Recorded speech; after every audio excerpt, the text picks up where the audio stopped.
What's up, everyone? AdamOS here. Starting up the podcast again. Hope you guys like this kind of stuff. As always, throw me some feedback, topics you like. I'll do this, but it's just me for now. Eventually I find that partner. So let's keep it real, let's keep it nice. Let's get into it. First topic, as you can see where am I going? Right there. Stan Lee, the man, the myth, the legend. Unfortunately, he passed away. I'm not one to get into celebrity deaths. Not even Stan Lee. I never met the guy.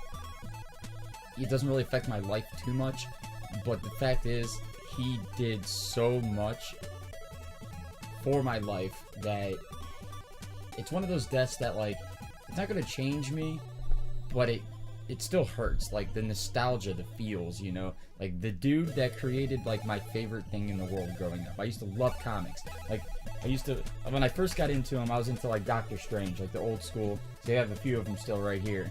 Like, the old stuff. I used to love the artwork. And just the story of Doctor Strange was amazing. How, like, because he never was, like, a mutant. Like, he just kind of, like, learned how to, like, unlock powers and, like, got stuff. And it just, like, it made me feel like, oh, that's pretty fucking cool, man. And I liked it because it was in a different universe. See, like, this one here, like, look at this. Look at this art. Like, you've never seen this stuff.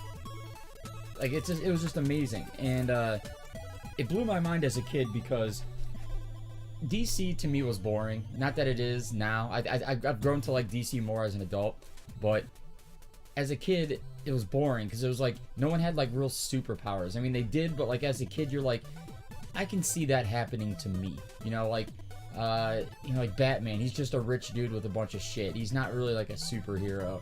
Or like, you know, just like DC, like it was either like you had Superman who was boring and like worked for a newspaper and stuff, you know, like just like the Flash was just boring. He just ran fast. Like, I don't know, like it didn't grasp me the way Marvel did. Like, Marvel was like, we're going off the rails. We're just gonna like blow this out of proportion. We're giving you just the most ridiculous but amazing superpowers ever, you know. And it was amazing.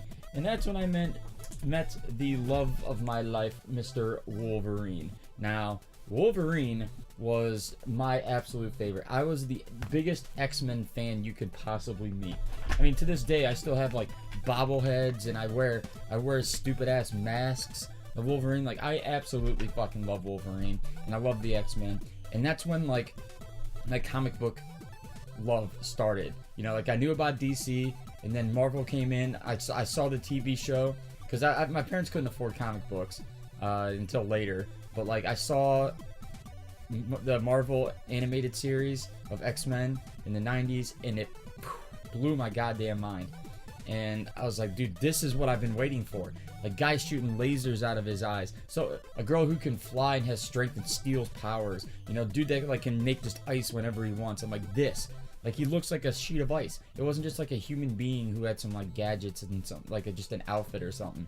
Like, these were mutants. These were like abominations. These were crazy characters that couldn't possibly exist. And I was like, that's the fantasy I've been looking for. And it all comes down to good old Stan Lee, dude. He was 25 when he started Marvel in 1947.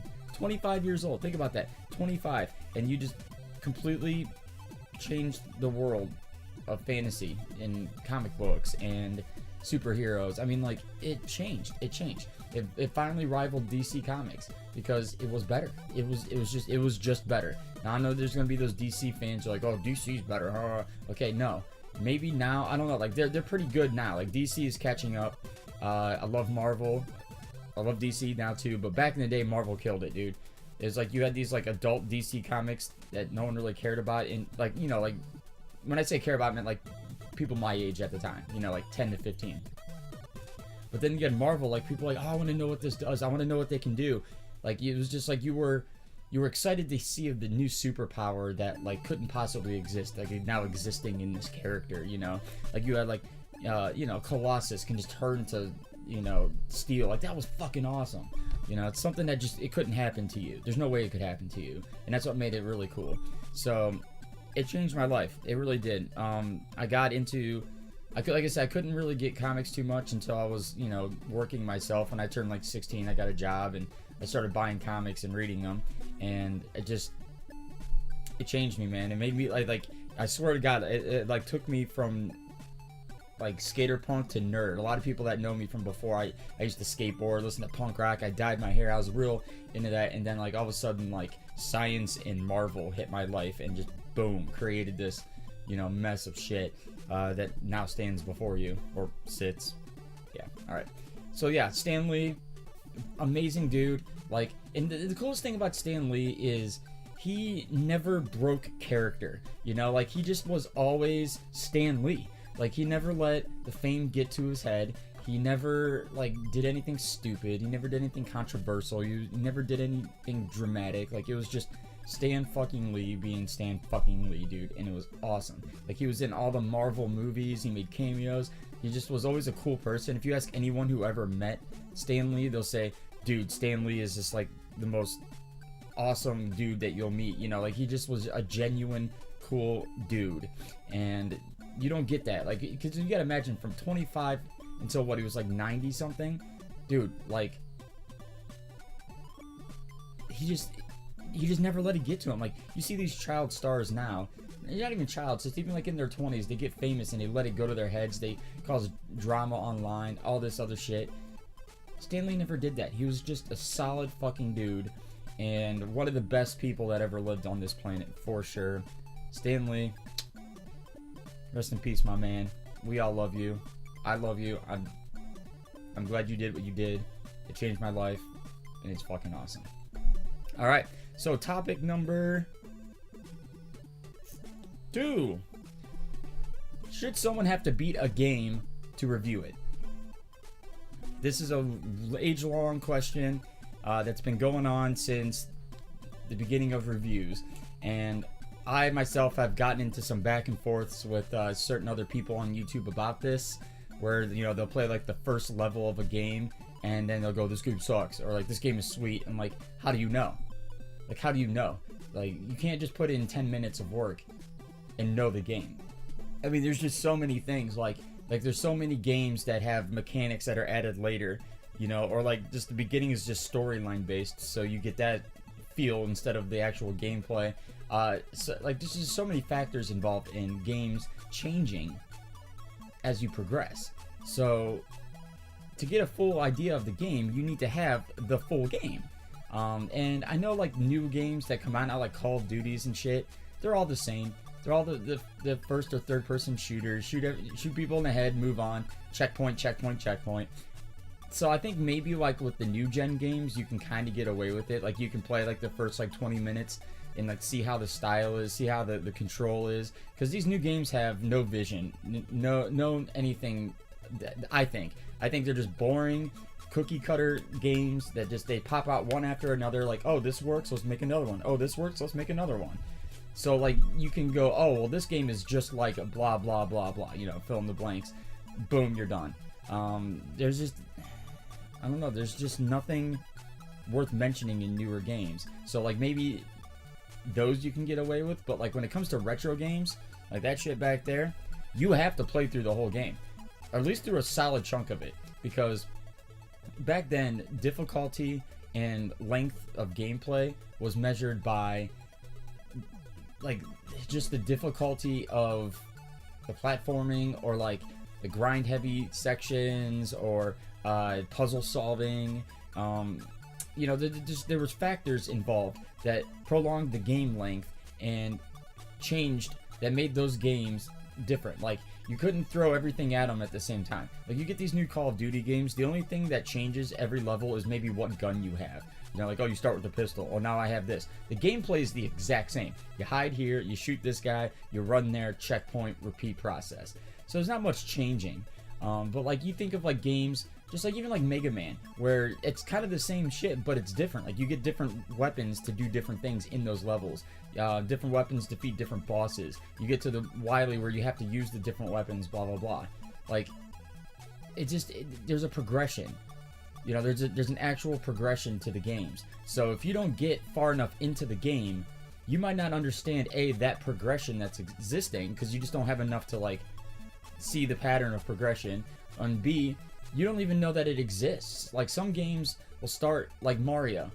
Take Super Mario World, for example. You don't get Yoshi until later, until like the second world. So like if you only beat the first world, you wouldn't even know about the Yoshi mechanic. You wouldn't even know about Star Worlds. There wasn't even a Star World until the second, Star Warp into the second world. Like you didn't do anything swimming. Like it's just like there's so many factors and like things like you didn't get a cape until the second world. Like so like if you play the first world in Super Mario World, you're gonna get a shitty version of that game. And to be honest, like you're not gonna get all the mechanics. You're not gonna know how it is. You're not gonna see the progression of difficulty, the different enemy types, the different weapon types. Just there's all these different mechanics that just explode throughout the game. So how could you possibly review that game accurately? What's up, Leia? Always a fan of the podcast here. But you know what I'm saying? Like you have to get through the game to understand it. And a lot of these YouTubers on here, I'm calling every single one of you out because no one else does. Everyone's, ooh, I'm afraid of the 9-year-old plague that'll, comment section on this. No, fuck all of you. Those, who I'm talking to. You know that I'm talking to you. Those reviewers who say, oh, well, I played the first couple levels. I know the game, and I'm going to write a review on it. Or, like, I'm going to have, like, a top 10 games list that I'm just going to steal from everyone else and only play 5 minutes of it for gameplay and show you the first level and say I love the game. No, dude. No, that's fucked up. That's so fucked up. Like, we're, like, okay, I say we as in, like, I'm part of this, but the audience that watches you, we are expecting you to go above and beyond. Anyone can get a ROM or, like, go borrow a game from their friend and play it 5 minutes and do exactly what you did. No, that's not a fucking review. You are doing nothing to help the community. You're just going, hey, check this game out. You didn't even check the fucking game out. Like, you played 5 minutes. You played 5 minutes of the game. You didn't even, like it just blows my mind how these people, they can get away with this. And then the rest of the community just kind of goes with it. Like, oh, nice list, blah, blah, blah. No, fuck you. You make a real list. Play these games. Because you know what? You might not actually like that game later on. Like, I know a lot of people that love Ninja Gaiden, but then they get to World 3 and they just quit. Because like, oh, it's too hard, I hate this game. You never got to World 3, so you never got to that point. So you might go, oh, Ninja Gaiden's one of the greatest games on the NES. Sure, it's a good game, but it's hard as fucking balls, dude. And a lot of people don't like that. So if you never got to that point in the game, you'll never review that mechanic. You'll never be able to say it's a fun game, but man, you gotta practice. There's a lot of things you gotta like really hone in your skills on.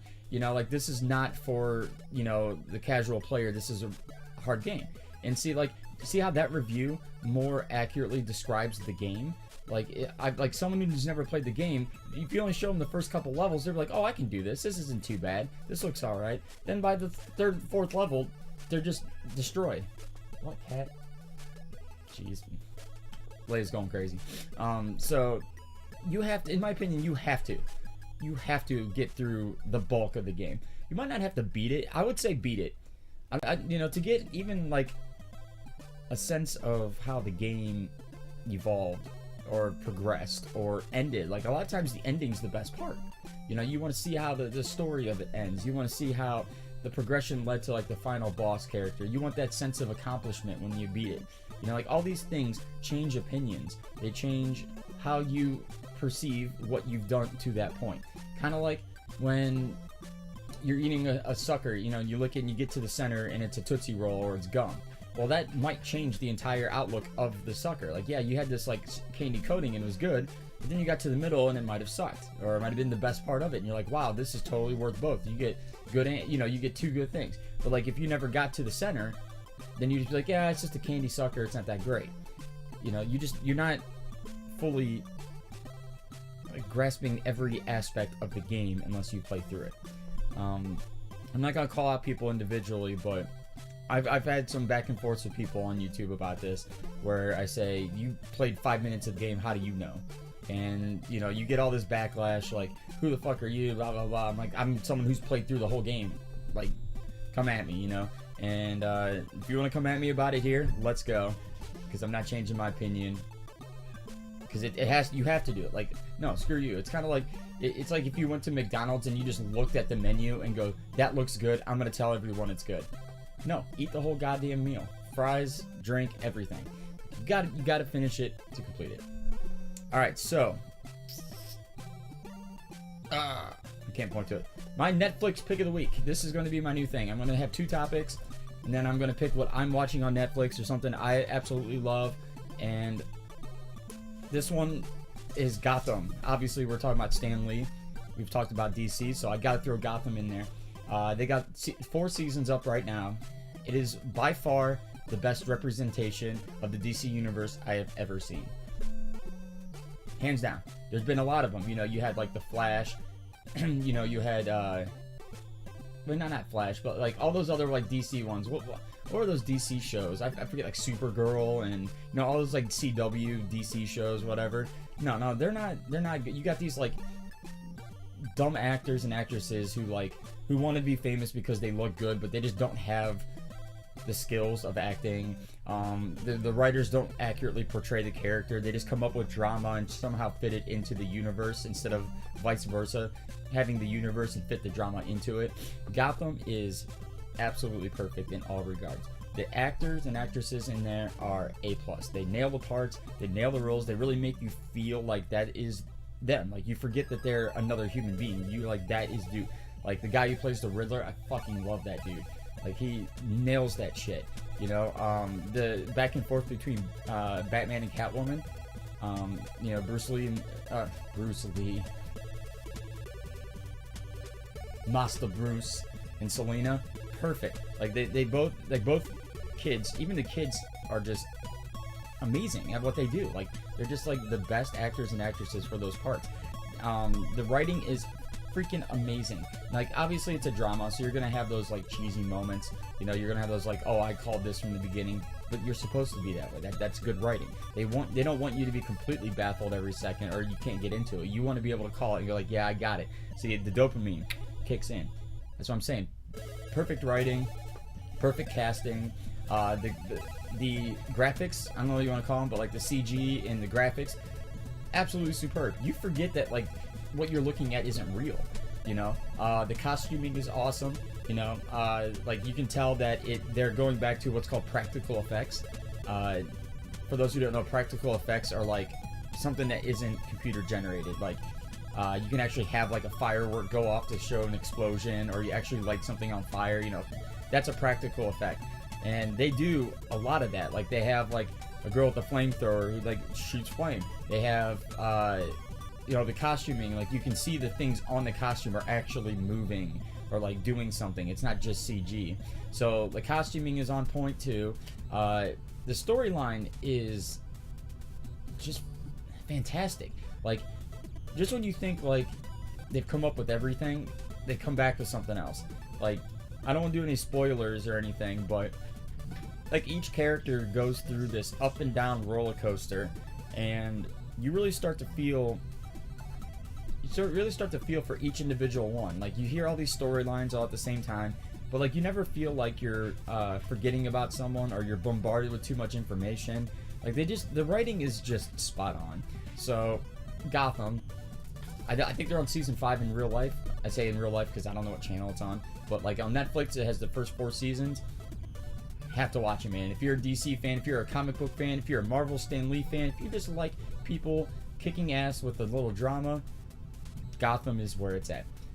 So guys, thank you for joining me on the first edition of this podcast.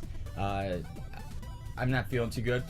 I'm still sick, so excuse me if it was like not my most. See, like, I'm losing words here already. Like, it's just, my brain is just cluttered with nostril inflammation. So I promise the next ones will be better. If you got an idea for a topic, go ahead and throw it in the comments. I want to hear your opinions on this. What do you like most? Are you DC or Marvel fan? What do you think of Stan Lee? Do you think you have to beat a game to review it? But don't be one of those guys who just go, "You're wrong." No. Give me some examples. Prove your case. Defend thy honor, as they say. And then, what's your favorite Netflix shows? Maybe I'll check them out. I do a lot of Netflix watching, and maybe I haven't seen it, maybe I have, and maybe you'll see it on the next one. So come back next time, guys. I thank you all so much. Until next podcast, peace.